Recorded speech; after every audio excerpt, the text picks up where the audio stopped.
All right, Coach, let's talk about 2015. Now that you've kind of had a little bit of time to soak it in, put it in the books, and evaluate some things, what are some things that you've seen from 2015 that you were happy about? What's some things you think you need to change and adjust? Just some of those things you've had a chance to look at. Okay. Well, I think first of all, first and foremost, from the eye, sitting in the stands, obviously you saw that we were better against the run, which is something that recruiting handled.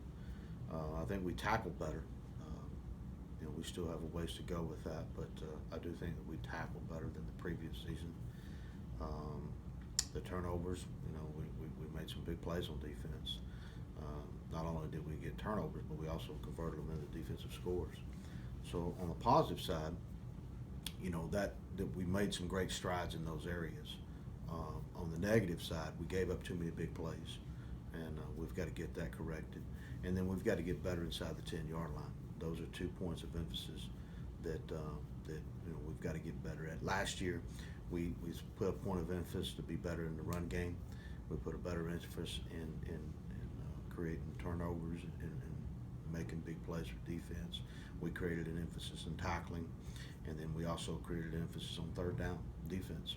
And so those things improved this year, all those areas. Now we just got to turn around this spring and keep building on that, and then also get better in those 2 specific areas I told you about, the red, inside the 10-yard line, and then also the explosive plays, trying to correct those things. And then probably, there's some other minor things that, that I really want to take a look at. I've got to figure out why we're getting scored on the first possession of, the first drive of the game. But we've got some good heads in this room, and I've been watching film this week and trying to get it prepared to be broken down. We're fixing to be on the road starting tomorrow, and we'll be that way for the next couple of weeks. And while our GAs are here in the office, they'll start breaking that film down so that when recruiting is over, we can immediately get back to studying us and studying what we do and basically answer those questions that you just asked me. Well, obviously, some of the guys that you're losing and whatnot are always hard to replace. You can't necessarily replace guys. You reload and bring guys up. But let's talk about some of the guys that you're going to look at this year, some of the newcomers, some guys who have been here, but say like a D-liner that hasn't been able to play yet, but a year or 2 for Tajay Chambers after the injury, both Centimore, guys that are coming in that you're looking at to make an impact, and maybe some guys that got some experience this year that you're going to look to have maybe a bigger role. Right. Well, the first of all, we lost Rocky, we lost Chris Stone, we lost Austin Copeland, and those are 3 guys that played an integral part in our defense and our football team, and we're going to move forward, as you say. You got to be excited about what we have coming back. We've got a good group coming back, and then starting with the guys that did not finish the year with us. Tajay had a short season. He's looked very, very promising, and his ability to learn how to play the linebacker position, and I was really impressed with his football IQ, and so we're excited about having him back from injury. Bo Centimore, when he went down, he was a starter. Tajay went down, he was a starter. And now getting Bo back, and now that Cody and Chris and Money had gained valuable experience this year, now adding Bo back into that mix and hopefully having a good spring with him. He was actually sort of ready to, he wanted to play in the bowl game, but we just didn't want to burn that year. So now we got 2 more years with Bo, and that's going to help us right there. Donovan Ransom is another guy that really started off the year and really got to playing really well, and then we lost him. And so getting Tajay back, Bo back, and Donovan Ransom back, and then getting Justin Clifton back, who we did not finish the year.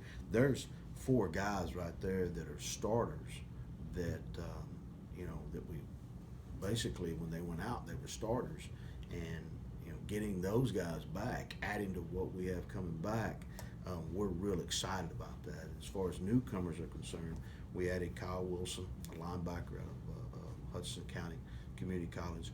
So this linebacker room is getting Tajay Chambers back. It's adding Kyle Wilson. Avery Johnson will be in the mix this spring to see what he can do. Kirk Lewis will be a fresh. Those two freshmen we redshirted. So there's going to be great competition in this room to find out who's going to get on the field. And hopefully that will help improve our special teams as well. I know Coach Pascal will be excited about that. And then you add the guys that was here that didn't get to play, and you start with D. Liner. I mean, shoot, man, he was a four-star guy coming out of the University of Alabama, and his enthusiasm, his attitude, and how he finished the year working was really good. He struggled early because it was something different, having to watch everybody else play, and that was tough on him. But I think he's had a great time in the weight room, and so we're really anticipating what he's going to bring to us this spring. Can't wait to get out on the field to see what D. Liner's going to do. And I want to encourage everybody to be patient with him. You know, it's been a while since he's been playing, but I don't think that it'll be very long before he will set himself as an individual that will count on making plays.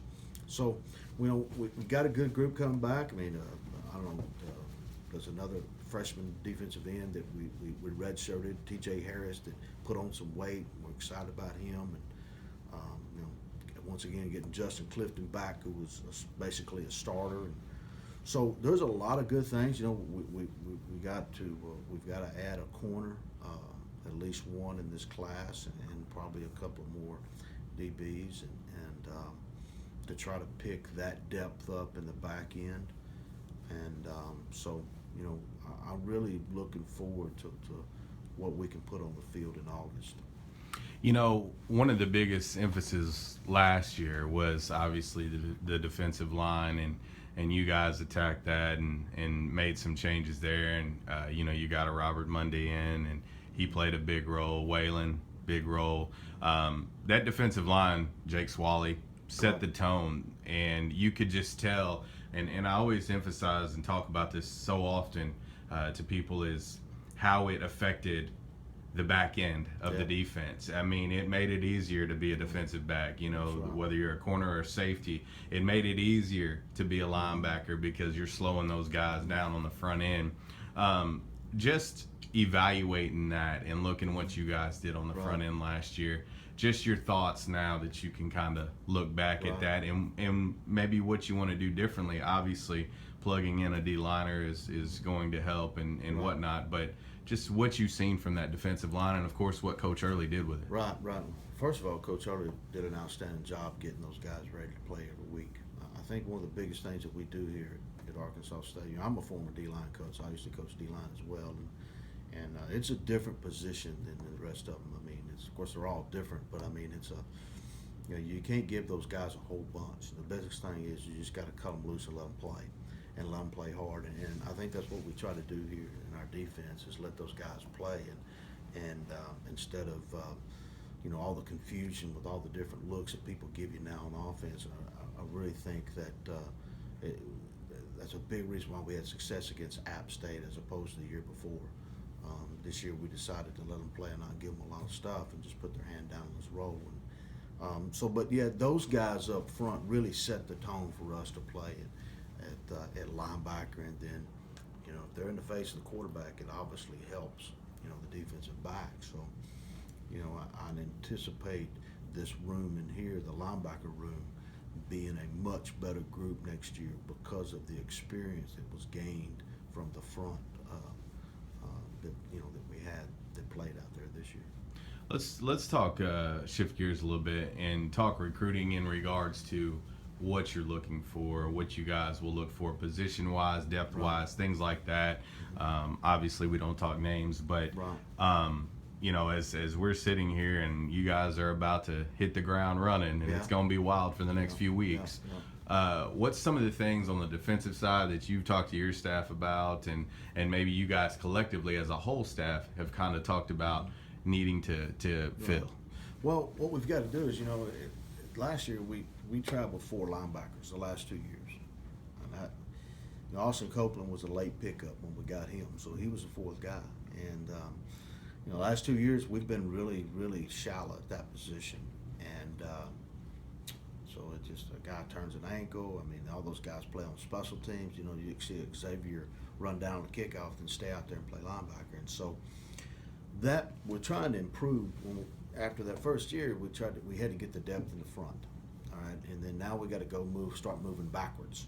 And I traveled 4 linebackers. A Trooper played with 4 corners, and AJ basically played with 3 safeties. And so, it's getting this roster fixed has been a process, particularly on defense. I know offense has got their issues, but defensively, we've got to, in this class, get some combo athletes. We got to get some guys that play linebacker, that play safety, nickel, and then the corner as well. And so last year we lost Justin Clifton, we lost Gurley. Well, then we had to take a linebacker and put him out there nickel, and the guy hadn't been playing there all year, and that hurt us the last couple of games of the year. And so we just got to improve that depth, and so that's what we're looking to do. We're trying to improve the depth at linebacker, safety, nickel, and corner as well. We're losing Rocky. We got to get another guy to replace him, but we need more. True. Having 4 corners, that's just not enough to play, because those guys, all of us on defense are on special teams, and it's just a matter of time before you turn an ankle or something happens, and so we've got to get that depth up in the back end. That's what we're looking to do on defense. Well, and then obviously when we talk recruiting, it's about a process, as you mentioned. We're going into, and now this will be year 3 for you guys, but as far as class-wise, you guys finished up one when you got here. Right. And so you're looking at building depth. Depth is always something that's huge, and everybody always asks, what's the biggest difference between, say, a G5 and a P5? Right. And I always like to say, well, you might can match up with their 1s, you maybe can compete with their 2s, but it's their 3rd and 4th that you start to see the difference in the tail off. And you guys are getting to the point now to where you guys are starting to be able to filter in some of that depth. How important that is as you guys get ready to hit this recruiting trail. Well, really, to be honest with you, when we come into this class, like this last class that we signed, we brought all those freshmen in June because we felt like all of them could have a chance to play because of our depth. It's going to be the same way with this class, okay? Now, after this class, then we should be building depth. We say we're trying to get some depth now, and that's true, but really, all these guys that we're recruiting, we're telling them, and it's the honest truth, is that they have an opportunity to come in and play right now. They won't have to sit and wait. Now, the next class, those guys, we can afford to redshirt a guy, if he's not ready. But, it's recruiting depth, or, it's a whole process of getting to the point where you can actually redshirt guys. That's where you're building programs, when you start to build your program. Right now, we're still really recruiting guys that can come in and play. The safety or the corners that we recruit this spring, they're going to have a chance to come in and play just because of our depth, the way it is. The linebacker position, my guy may not have to play right now because of the depth in this room. If we choose to recruit a defensive tackle, he may not have to play. Defensive end, he may have to play. It's, can they play now? All right. And if they can't, then you redshirt them. But in some positions, we're still recruiting to guys that can step on the field now. The next class, the 2017 class, we should be able to redshirt most of that class. All right, let's talk about this. Obviously, it's been a big story. There's been, with Coach Ellerby, Coach Tucker, Coach Bell, some turnover. You guys are a pretty tight-knit group. You guys have all been together since you've gotten here and haven't had much change. Obviously, with success comes attention. You yourself have had phone calls and offers and things like that as well. Just talk about how that's handled within this group as far as this staff goes, and how you handle it personally, the attention. I know you've always told me you're a humble dude, you just want to do your job and things like that. But as a staff, how you guys do that and move forward, because we're going to have new guys in these rooms together, and how you guys have handled that as a staff. Right. Well, you know, in this profession, it's you know, you're always wanting to get better. You want to do the best job you can for your family, all right? And you want to take care of your family. And so I told the guys at the end of the year, I said, look, guys, you know, some of us are going to get calls, and Blake has had the conversation with me. And, you know, the only thing I ask is just, you know, communicate to me and let me know. If I can help you, let me know, and I will try to help you, and I'll try to do the best job I can do in selling you. And so there's, you know, a few of our guys on defense here have gotten some interest from other people, and ultimately, you know, I think really everything goes back to Blake. You know, he is such an incredible person to work for. We have an environment here that is not like any other people. I mean, you know, there's good schools and good programs and good fan support at other places. Maybe not so much at this level here as far as your fan support, because ours is incredible. But, you know, the money that's being thrown around today in today's deal with all the TV and so forth, it's hard to walk away from that. But what I've learned over the course of my career is that, you know, the quality of life. Do you want to come to work every day, or are you miserable going to work every day? Well, I want to come to work every day. I get up, I hit the floor running, and I'm ready to go. And that's the way these other guys are looking at it. I mean, we want to work for Blake, and knowing that he's got a guy, Terry Mahajer, who if there's a better AD, I don't know who he is, but I mean, I want to work for that guy. I mean, shoot, I mean, he helps us. He helps Blake help us, and when it's a chain of events, it just makes things easier for us. We have fun and great, you know, it's just a great environment here, and that's hard to walk away from. Obviously, every one of these coaches here has a number in their mind that they would walk away from, and I don't know what that number is. That's for each individual to decide. But, you know, those money is not everything. It's obviously it makes things easier, okay, and coaches are going to leave for that. But the quality of life that Blake has created, he knows, he's been where we are, is very, very difficult to walk away from.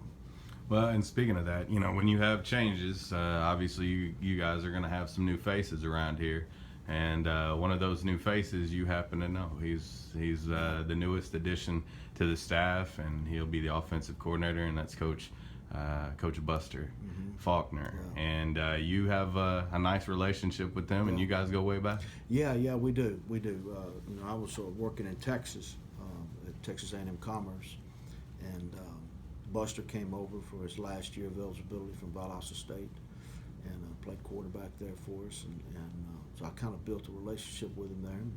He goes back to Georgia, and then make a long story short, after GA-ing for Rick at Georgia, and he gets hired at Valdosta State, and they end up giving me a call. He gets the head coach to give me a call, and I go to Valdosta State, and me and Buster, we've painted lines to work camps on football fields. We've toted water buckets. It's a lot of stories about me and him that, you know, we've set the press box together in the 2007 National Championship game, and I called the defense, he called the offense, and man, it's built a great working relationship. It's really good. I believe in him. He believes in me. He is a very competitive individual. I can tell you that he will be very, very prepared every week. He will have the people around him prepared. He knows the quarterback position, being that he's played it. And he's coached it. He's coached some really good ones. But I think that he's very, very good at personnel. So I think that he'll adapt to what we have and take and use it. Obviously, it's going to be Blake's offense, but Buster will have his tweaks, and it will become Buster's offense, and he'll be the one in charge of running it, and Blake's told him that. But it will be a very similar approach. That's what the fans will see. What we've seen, we're obviously going to have to change a little bit because of the different quarterback that we have this year as opposed to what we had last couple of years. So that will change. But you know, we're going to continue to score points. I believe we're going to continue to score points, and we're going to continue to win. And I think that Blake feels that, or he wouldn't have hired Buster. And I know that I've got a great belief in him, and me and him will have our disagreements. We may fight every once in a while, on the field, because we've done that before. But it's all in good, tough love, and it's our competitive nature amongst each other, and we obviously know how to handle each other. Last question for you in regards to Coach Faulkner is that history that you guys have and the way you know each other and that relationship that you guys have that goes back a long way at this point. How well is that going to help you guys work together? I mean, you're going to be side by side again, and Right. you know each other's tendencies Right, and right. play calling tendencies and Yeah. things like that. Yeah. How much is that going to help? Well, it's gonna help a lot. I mean, it's Walt did an incredible job here with what he did. I mean, I never really spoke much to Walt. I mean, I just let him go, and he did a really good job. And I was just trying to get the ball back to him so he could go, put the team out there and go score. I probably will talk more to Buster just because of our relationship, and rib each other a little bit more. But it'll be good. It'll be good. I mean, we'll work well together.